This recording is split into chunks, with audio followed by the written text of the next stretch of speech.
Hello everyone! So this is a new style of art for art's sake that we are doing. We thought that it would be interesting to, have a more direct approach when it comes to making these videos.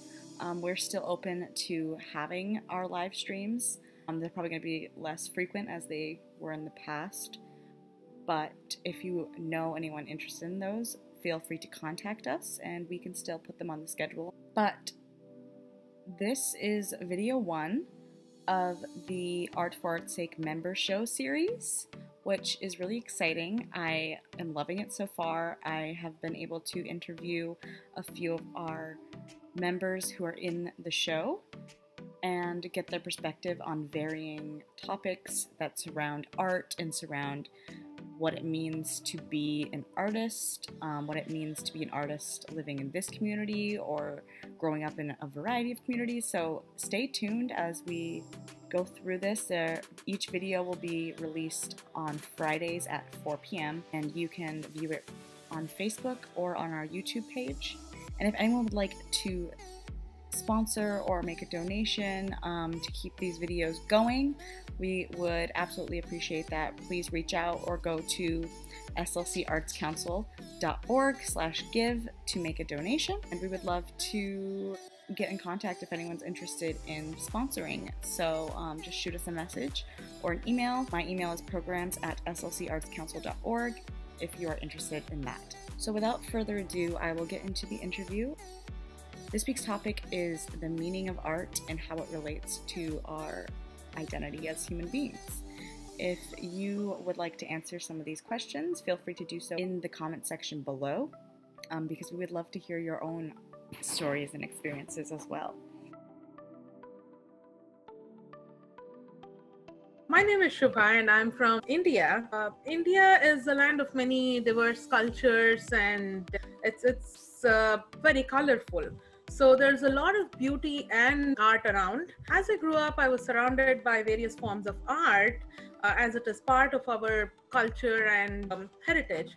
So I would see my great-grandmother, my grandmother, and even my mother would draw these beautiful designs in front of the house, what we call rangoli. And my mother, she does it even to this day. Every morning she wakes up around 5:30 in the morning and she draws these beautiful designs in front of the house. Art for me is a way of life. It is so imbibed into our culture and the way I grew up.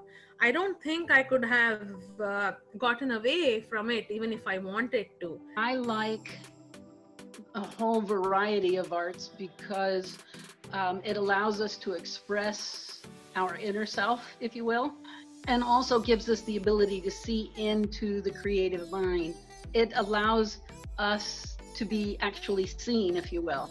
Some people are really good at dancing and some, like myself, are developing painting or crafts or things like that. So there is creativity, there is art.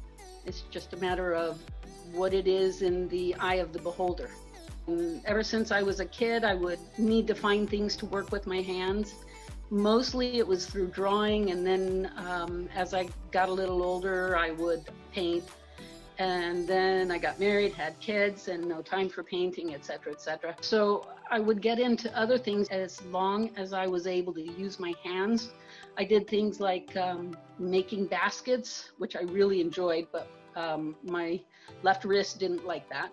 I built furniture with I'd go out into the woods and chop down wood, and I'd make things like stools and tables. That was really fun.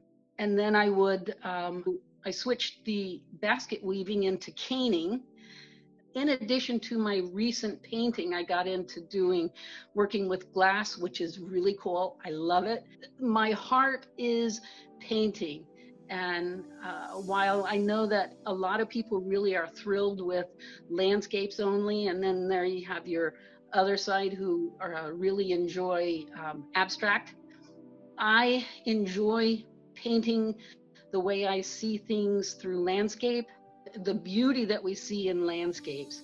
And I also find a certain amount of beauty in color that we can put down on canvas or paper just through abstract. But what I think I prefer is to just see beauty in general. Like I can go on a walk and find flowers just kind of growing, and I see all the in-depth colors that are in the flowers, or in the sky, looking up at the sky and you look at a cloud, there are a gazillion colors in one cloud.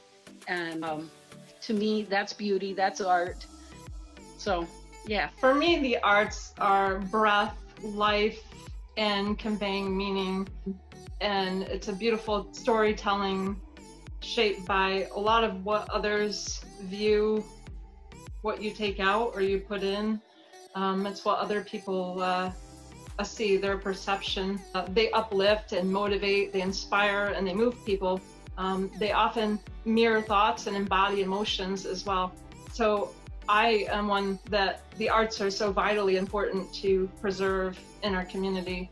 I feel that way. The works I create are my art and soul, let out on the canvas for everybody to see.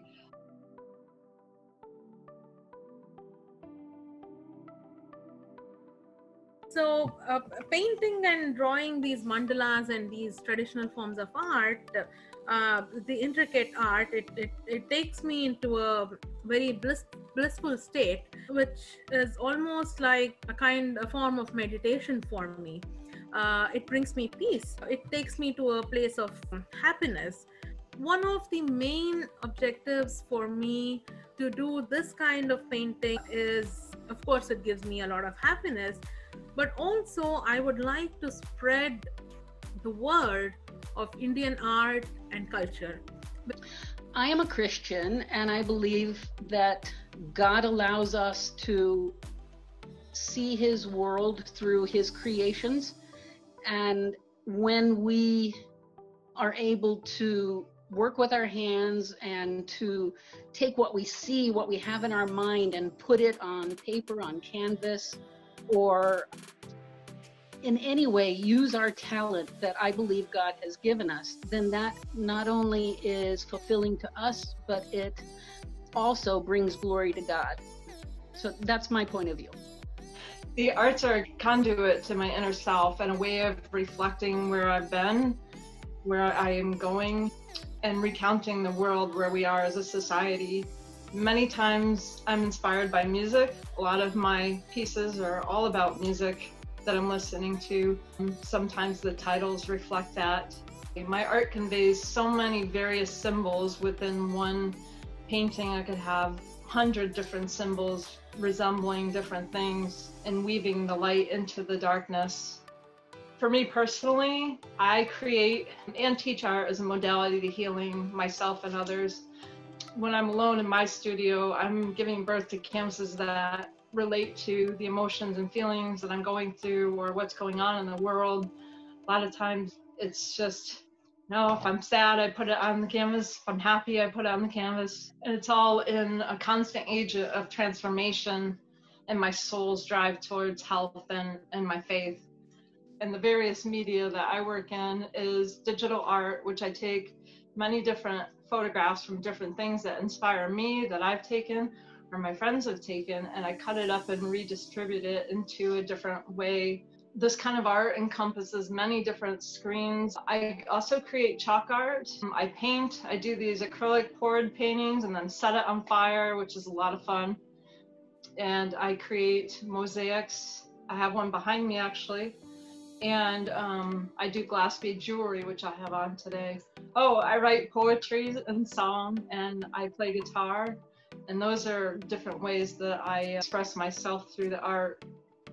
One of the other things that is important to me in teaching art to kids and adults, and it's one of the ways that I identify myself, is by teaching kids that they can create arts for art's sake based on different communities and multicultural approach. And it's a lot of fun.